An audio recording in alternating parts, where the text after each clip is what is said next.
जय मसीह की दोस्तों, आप सबका स्वागत है।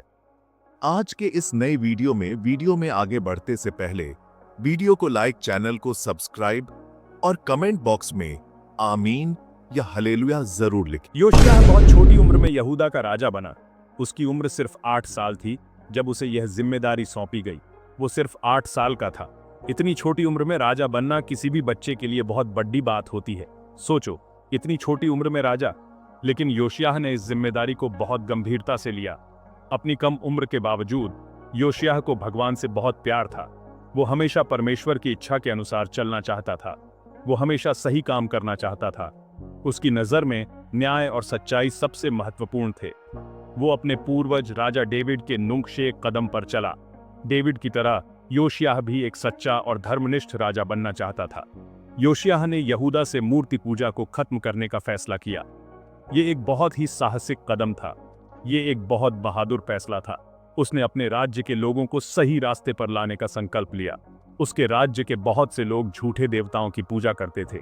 ये प्रथा बहुत पुरानी थी और इसे बदलना आसान नहीं था। योशिय्याह अपने लोगों को एक सच्चे परमेश्वर की तरफ वापस लाना चाहता था। उसने अपने लोगों को सच्चाई का महत्व समझाया। योशिय्याह का राज धार्मिक सुधारों से भरा था। उसने अपने राज्य में कई महत्वपूर्ण बदलाव किए। वो अपने पूरे राज्य में घूमा, वेदियों और मूर्तियों को तोड़ा। उसने हर जगह से मूर्ति पूजा को समाप्त करने का प्रयास किया। उसने उन जगहों को नष्ट कर दिया जहां लोग झूठे देवताओं की पूजा करते थे। ये काम आसान नहीं था, लेकिन योशिय्याह ने हार नहीं मानी। योशिय्याह सबको ये बताना चाहता था कि सिर्फ परमेश्वर ही एकमात्र ईश्वर हैं। उसने अपने लोगों को सच्चे धर्म की ओर प्रेरित किया। राजा योशिय्याह सिर्फ मूर्तियों को तोड़ने से संतुष्ट नहीं था। वह अपने राज्य में धार्मिक सुधार लाना चाहता था। वो परमेश्वर के मंदिर का जीर्णोद्धार भी करना चाहता था। यह मंदिर उनके पूर्वजों के समय से ही महत्वपूर्ण था। मंदिर बहुत खराब हालत में था। सालों से इसकी उपेक्षा की गई थी। दीवारें टूट चुकी थीं और छत गिरने वाली थी। योशिय्याह ने पुजारियों को तुरंत मरम्मत शुरू करने का आदेश दिया। उन्होंने इसे अपनी प्राथमिकता बना लिया। पुजारियों ने मंदिर को उसके पुराने वैभव में वापस लाने के लिए बहुत मेहनत की। उन्होंने दिन रात काम किया। उन्होंने छत की मरम्मत की, आंगन साफ किया और पवित्र कलाकृतियों को पुनर्स्थापित किया। हर कोने को चमकाया गया। यह बहुत बड़ा काम था, लेकिन वे खुशी से भरे हुए थे। उनके चेहरों पर संतोष था। वे जानते थे कि वे परमेश्वर का काम कर रहे हैं। यह उनके लिए एक पवित्र कर्तव्य था। मंदिर के जीर्णोद्धार के दौरान एक अद्भुत घटना घटी। यह घटना सभी के लिए चौंकाने वाली थी। हिल्किय्याह, जो महायाजक था, उसे मंदिर के अंदर एक गुप्त स्वितोप मिला। यह एक महत्वपूर्ण खोज थी। यह व्यवस्था की पुस्तक थी जिसमें परमेश्वर की आज्ञाएं थीं। यह पुस्तक बहुत महत्वपूर्ण थी। यह किताब कई सालों से खोई हुई थी। अब इसे फिर से खोजा गया था। व्यवस्था की पुस्तक की खोज ने पूरे यहूदा में हलचल मचा दी। शापान, जो लेखक था, वह पुस्तक राजा योशिय्याह के पास लाया। उसने परमेश्वर के वचनों को जोर से पढ़ा। योशिय्याह ने हर शब्द को ध्यान से सुना।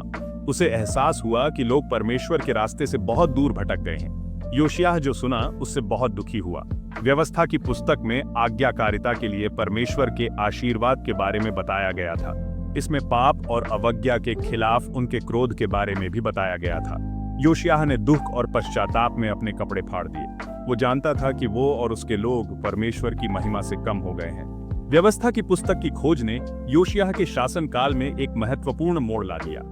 यह खोज एक खोई हुई विरासत को पुनर्जीवित करने का संकेत था, जो सदियों से धूल में दबी हुई थी। वो अपने लोगों को परमेश्वर के पास वापस लाने के लिए दृढ़ था। योशिय्याह ने अपने लोगों को एकजुट करने और उन्हें सही मार्ग पर लाने का संकल्प लिया। उसने यहूदा के सभी लोगों को, बड़े से लेकर छोटे तक, इकट्ठा किया और उनके सामने व्यवस्था की पुस्तक जोर से पढ़ रही। यह एक ऐसा क्षण था जिसने पूरे राष्ट्र को झकझोर कर रख दिया। फिर योशिय्याह ने परमेश्वर के साथ एक वाचा बांधी। यह वाचा केवल एक औपचारिकता नहीं थी, बल्कि एक गहरा आध्यात्मिक संकल्प था। उसने पूरे दिल और जान से उनकी आज्ञाओं का पालन करने का वादा किया। यह वादा एक नए युग की शुरुआत का प्रतीक था। उसने लोगों से भी ऐसा ही करने का आग्रह किया। योशिय्याह का यह आह्वान लोगों के दिलों में गूंज उठा। साथ में उन्होंने पासोवर मनाया, एक त्योहार जो मिस्र में गुलामी से इसराइलियों को परमेश्वर द्वारा छुड़ाने की याद दिलाता है। यह उत्सव उनके विश्वास और एकता का प्रतीक था। पासोवर का उत्सव एक खुशी का अवसर था। यह एक ऐसा समय था जब पूरा समुदाय एक साथ आता था। लोगों ने इसे पीढ़ियों से इतने उत्साह से नहीं मनाया था। यह उत्सव उनके लिए एक नई शुरुआत का प्रतीक था। उन्होंने बलिदान चढ़ाए, परमेश्वर की स्तुति में गीत गाए और साथ में भोजन किया। यह एक ऐसा समय था जब हर कोई एक साथ मिलकर परमेश्वर की महिमा करता था। यह राष्ट्रीय नवीनीकरण और आध्यात्मिक पुनरुत्थान का समय था।